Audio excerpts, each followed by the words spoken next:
Hello, Miriam. How are you? I'm very well. Thank you. Very nice, Cindy.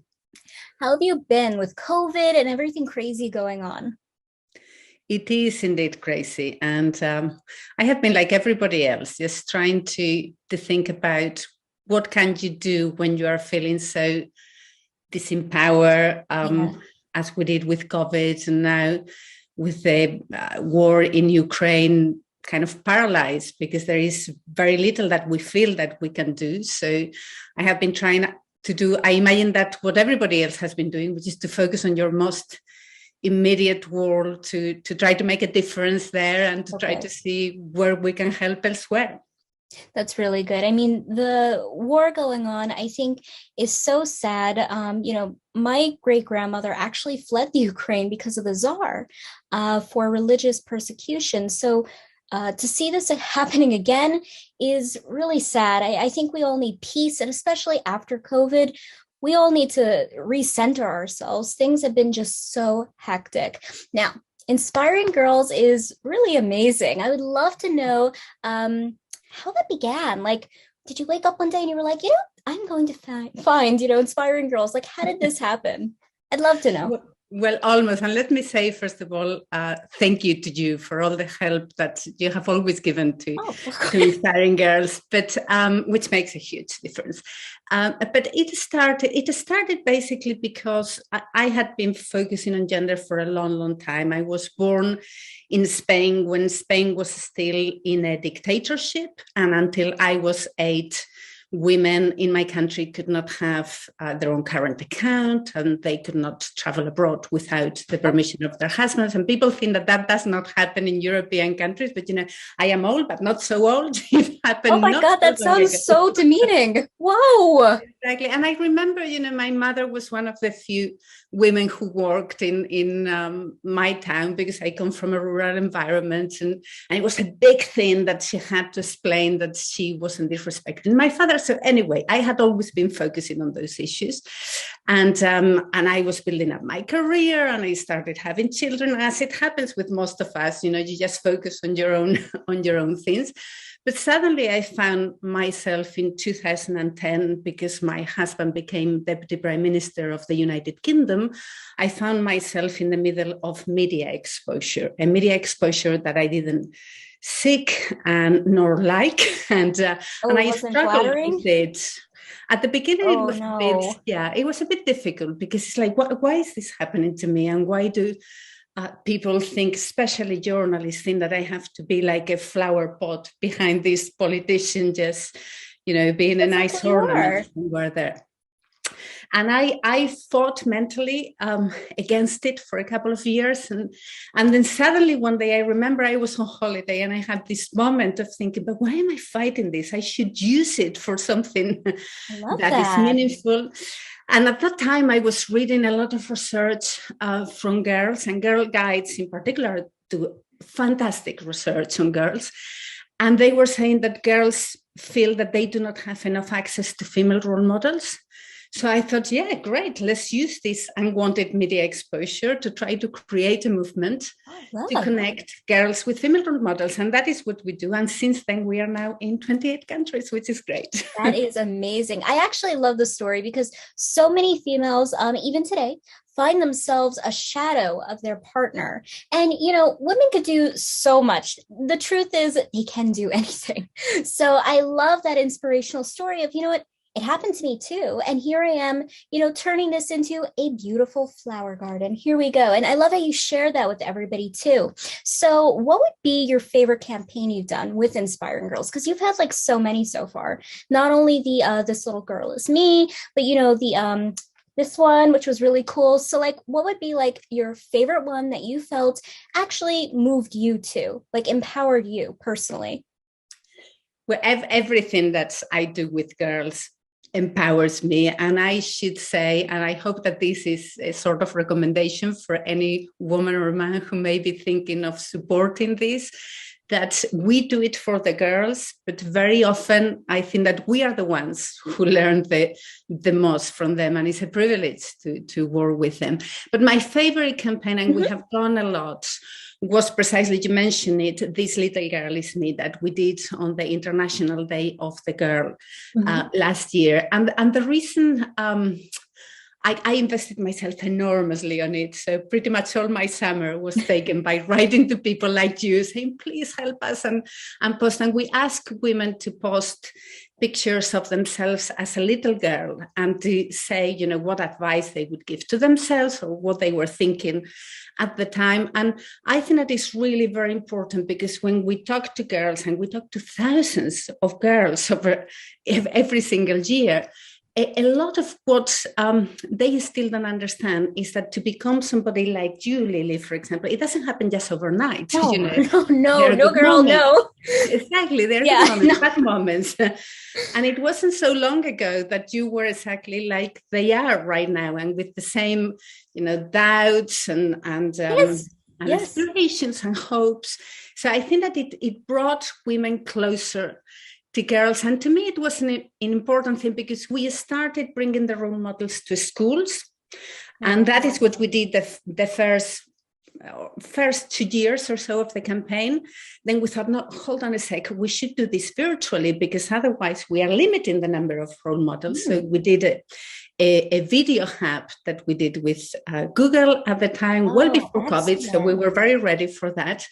And This Little Girl Is Me was an attempt to bring it to social media. So if the girls are in social media, we want to be there so that they cannot miss the role models. And I thought that it was a really good way to see how we can use social media for a good cause whenever we put good content, no? And I think that is an area where we all have to contribute. Yes, of course. You know, one thing about the campaign that I thought was great is the vulnerability. You know, a lot of people, their baby photos are kind of personal to them. So the vulnerability of being able to share that and showing I am a strong woman, sharing this with you and telling you it's going to be okay. We all need to hear that sometimes. It will be okay. You can achieve your goal. It might take some time, but look where I am now. And I think that campaign really resonated with me as well, because I was like, when you sent it to me, I was like, this is everything. This needs to be happening, where more women are lifting one another up. What would you say has been your hardest hardship when it comes to this type of stuff? That you've overcome, of course. That's important. Well, the most difficult bit is to overcome the frustration of trying to get really well-known women involved. And I make enormous efforts not to get frustrated and even angry, but I see woman after woman in really top positions that some of them are fantastic, and you send them a DM, it's like, of course I will help. And some others, it takes forever to get them there. Why? Because they have teams of advisors. And that is my frustration, that many of them are using the image of women and girls and feminism as a brand. And you see it very quickly when you are doing this kind of work that we are doing, that a lot of the so-called role models are not really authentic. And I loved it that you put the finger on vulnerability, because I think that the girls see through it. They really see through it. And we don't need like perfect, wonderful women just trying to pretend that they do everything in an easy manner. It's just not easy. And the girls need to know. So overcoming that frustration and not getting negative about it is probably the most difficult bit.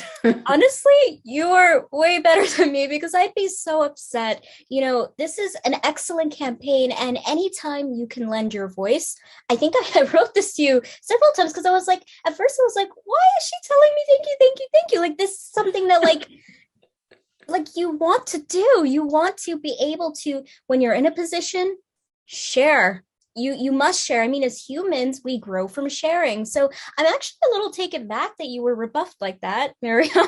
I'm upset for you. I mean, I should say we had thousands of wonderful and really, really well-known women, you know, from Melinda Gates, narrative, in lots of different areas. But I always think, I don't want to spend any time convincing those women, right? Yeah, move on to the we next. have Somebody wants you. Exactly. We have from those top women to women who are working in supermarkets, to nurses, to women that I know they don't have time and they don't have means. And we should be spending all the time convincing those women, not the powerful ones, because, with privilege comes responsibility, right? So let's just, let's try to help. No, but you are right. Anybody, depending on what their job is, it doesn't matter. They're still, out there working, putting themselves out there. And, it doesn't matter your status. We're all, let's just say women for this type of topic. And ultimately, it's a gender role here. So it's like, I love how you've just, you know what? I'm just going to keep going on. That is like so vital. So if it wasn't for inspiring girls, what would Miss Miriam be? Where would she be? Well, I already do lots of different things. I think that probably right now I could, and if I were in my country right now, I could be trying to do more on politics. Something that I have realized, and it's a very acute feeling for me now, is that there is a lot that you can do from civil society. And I think that it is really important that anybody who does any action on civil society, they really focus on the action. It's not the narrative, it's not the words. It's very good raising awareness. Of course, we need that, but we need to move it into the action. But the big things, the transformational things, the things that really change society, all that really comes from the political side. And I consider that my generation has sort of withdrawn a little bit from politics, and we have done a disservice to our countries, really. So very openly that, but I only tell you this because if I say this in Spain, I will have the journalists in the Oh my goodness, no. I don't even know, I think I shared with you about Bullyish, how I'm working on Project Bullyish, where I want to do my part by having some sort of federal law passed on online bullying, some sort of moderation, some sort of blocker for people creating these accounts. Because, I actually had, since we were talking about journalists, I had a journalist reach out to me. And, Miriam, they interviewed fake accounts and printed their words, not mine. Okay, there needs to be moderation on online bullying. And I guess Generation Z, my generation, I am continuing with that. And I just love how you're equally trying to, do your part in the world. I think people have lost the fact that we are all individuals, but we're all a community with one another, and we need to help one another whenever we can. One thing I'm interested in, and I hope it's not too intrusive, is a little bit of your backstory, because you're very smart, and you got to start somewhere with how you're so smart too. Talent grows at home, but what you really show outside is like that star power. Well, it's very kind of you to say that I'm smart. I don't consider myself smart, but I work hard. I really, that's one of my trademarks. Whatever I do, I put a lot of effort and energy into it. But I mentioned earlier that I was born during the period of transition from dictatorship to democracy in my country, and that was very crucial in my life, because it was a period of enormous social mobility, and all of us, we were being told, education is key. So if you push it with education, you can get lots of things, and that has always gone with me. And I come from I was the daughter of two teachers and rural environment. I went to the school of my village until I was 18. So it isn't by any means special background, but the belief in education and in myself is something that I took on very early on. And it makes a lot of difference in your life. If you are being limited whenever you are a child or a teenager, and you are constantly being shown that there are things that you cannot do, I think that it's very difficult. You can shake it off later on, but it takes an effort. So if you could have any superpower in the world, what would it be? I would love to have the power of ubiquity, of being able to be in lots of different places at the same time. The biggest handicap in my life that when I'm in California, I'm not in Europe, and when I'm in Europe, I'm not in Africa, and there are all these different places where I have things, whether it's business or inspiring girls or politics going on. And I would love to be in all of them at the same time. You want like 10 Miriams around? You know what? I love it. Where is your favorite place to travel? Since you would love to be everywhere, but there has to be one place. Well, I went very recently to Alaska, basically because COVID caught me in the US and we couldn't travel back to our families in Europe. And I felt something there that I haven't felt in many other places. And I should explain that I probably see this because I'm European, and in Europe we don't have the huge nature that there is in the US, these amazing dimensions. But that feeling that you get in some parts of Alaska, that you're literally in the middle of nowhere, that there is nobody for kilometers and kilometers around of you, that's amazing. Really, I loved it. Oh my God, it's so interesting because you're such a social person, but like it's almost like an oasis, like, just like an escape. I love that. Is there anything you are planning going forward, maybe projects that you can share today? Yes, I am. I am about to launch a company in Africa. I'm thinking of launching a company in my own country. And I'm making a move from, I have been working for other people for a long time, and now I'm kind of making that compatible with starting my own business projects. And I want to dedicate part of that project to contributing to public policy in my country on a pro bono basis. And yeah, it's something new. But I should stress that I'm able to do all this because I have fantastic teams. So, people sometimes when they hear me, it's like, why do you do all those different things? Like, because I have really good people with me who do it. Okay, I think anybody who asks a woman why you did all these things, they're questioning your ambition in a way. I mean, I'm just saying, you're very ambitious and your teams are everything. Anybody's team is what helps them, kind of keep floating, because when you do so much stuff, you can get stressed, overwhelmed. And I love that you acknowledge your team, because sometimes people forget them and we must remember who helps us along the way. Thank you so much, Miriam, for coming on today. It is honestly such a pleasure. And is there anywhere people could find inspiring girls that you would like to share? Yes, go to our website, www.inspirance-girls.com, or just follow our Instagram. We do a lot on Instagram and LinkedIn. And thank you so much for having me, Lillee. It's a pleasure talking to you. Of course. Okay. Bye, Miriam. Thank you.